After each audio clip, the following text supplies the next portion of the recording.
Hey guys, what is up? This is Matthew Davis Media. Once again, welcome back to another video game review. Um, sorry, just okay. So, anyways, welcome to my game review on The Legend of Zelda Twilight Princess. I got the Wii U version because, because since it's the newest, well, not the newest console, but a newer console according to this, I decided to get the Wii U version. And at the time, I got the wrong copy. I accidentally got the Wii version for my birthday, but it's a long story. But we exchanged it, and I got the Wii U version. And yes, it did come with the amiibo, the Wolf-Link amiibo. Let me just say, really nice amiibo. This is a really nice design. Basically, I think you can unlock another dungeon with this. I never tried it, obviously, because it's in the packaging. I'm not sure if I want to open this yet. Instead of my other amiibos. I said that a few times, but anyways, I'm not here to talk about the amiibo. I'm here to talk about the game. So, I finished this game like maybe a couple of hours ago. So let's get into it. The Legend of Zelda Twilight Princess is like the fifth 3D Zelda game, but essentially this was released for the Nintendo GameCube and Wii, which on the Nintendo GameCube, which was where Wind Waker was released, and on the Wii, where also Skyward Sword. So it's essentially on 3 consoles, which is pretty cool. And basically, I have not played the original version, so I don't know anything about the original version, how the controls are. I know there's different stuff in this, like you can collect stamps, and of course the dungeon. But anyways, let's get into it. So, of course, you play as Link, who is just fine in his hometown, who all of a sudden he transforms into a wolf and then stumbles upon this character called Midna.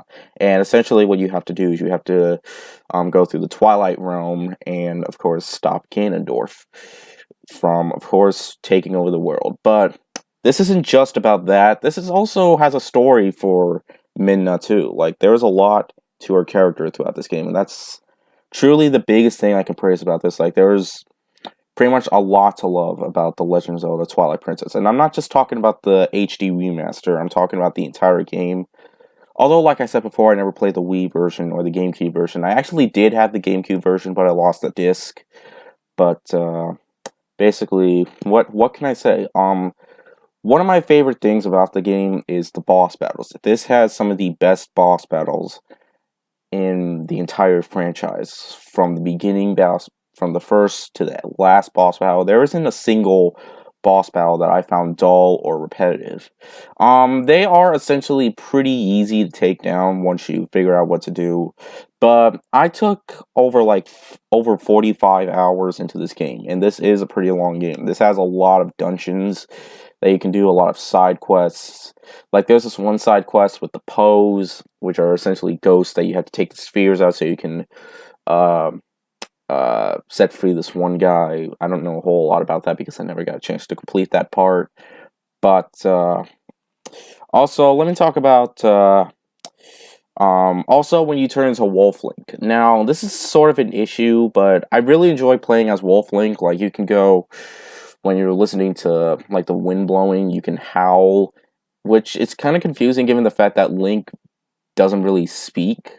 I mean, yeah, he does grunts like yeah, and stuff like that. But I found that pretty cool. But it's a little hard to control, like figure out what you're supposed to do, because it's not very easy to figure out what you're trying to do when copying the music that you're trying to do as the wolf.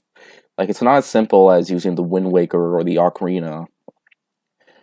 But and there are a couple of issues I have. Mainly, when you want to do stuff at night, you cannot fast travel or go fast.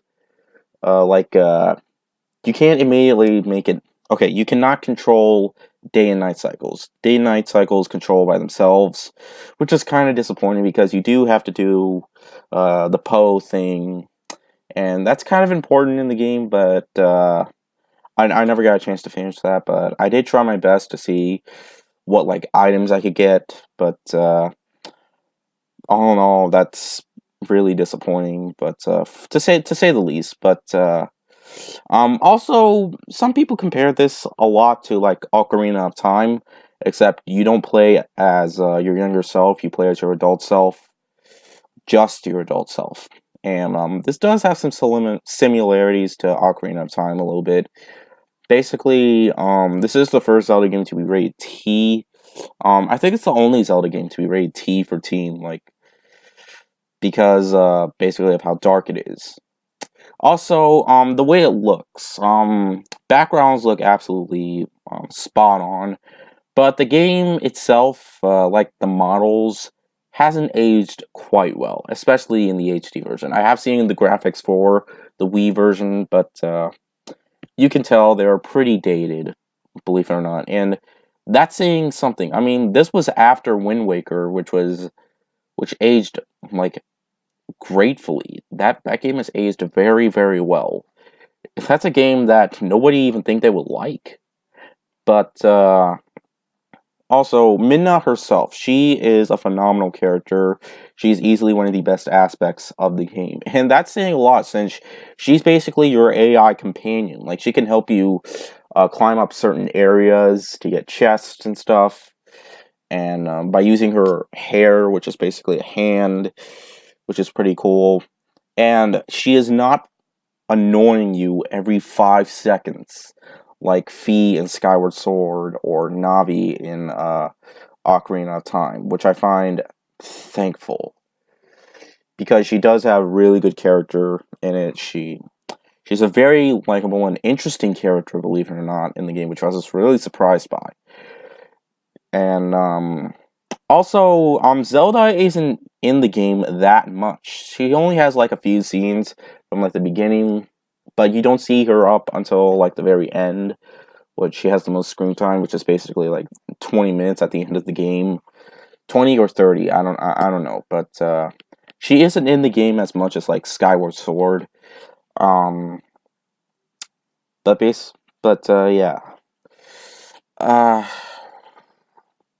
Also, you can't really do much as a wolf after you completed the quests you have completed that you had to do as a wolf, but it's really you need to. I mean, you do have to fight off the pose as a wolf, and you can dig into certain holes. But other than that, you can't really. You don't need to solve that many dungeons. Like after you can transform to a human to a wolf, you don't really have to do anything as a wolf when you're in the dungeons. Um, for the most part. But I started playing this game in like September, but I did not decide to finish the game until like this week, basically. But when I did finish the game, I was truly satisfied. I know I'm basically just nitpicking at this point, but there is a lot to love. It has spectacular dungeons, although my least favorite one is City in the Sky, which I found to be very annoying. I found myself having to backtrack like a few times, which got on my nerves a little bit, but for the most part, most of the dungeons are very spectacular in the boss battles and story-wise and character-wise for the most part, and the fact that there is a lot to do in this game makes it super fun. Not as much as in Breath of the Wild, but it still is a spectacular game, even on the Wii U version, which I might like the Wii version a little bit more, or the GameCube version, but it's basically the same game, except there's more stuff in this game, like the stamps and stuff. But basically, yeah. Overall, other than those little flaws, I could see myself replaying this game in the future. It's not that hard. I mean, for something to be rated T, basically aimed to the more teen audiences, or basically more like grown-ups will praise this game a lot more. Some people say this is better than Ocarina of Time, but again, still prefer Ocarina of Time. But it still is a phenomenal game of the series. I'll give it a 4.5 out of 5. So yeah, um, so yeah, that's basically it. I don't know why I'm showing that off, but if you pretty much if you got the Wii U version, you obviously got the amiibo, but unless you got it used and there's no amiibo, I still have the box over there, but I just wanted to show the case, but So yeah, I cannot deny how great this game is. So yeah, that is it for this video, and I'll see you guys later. Word out.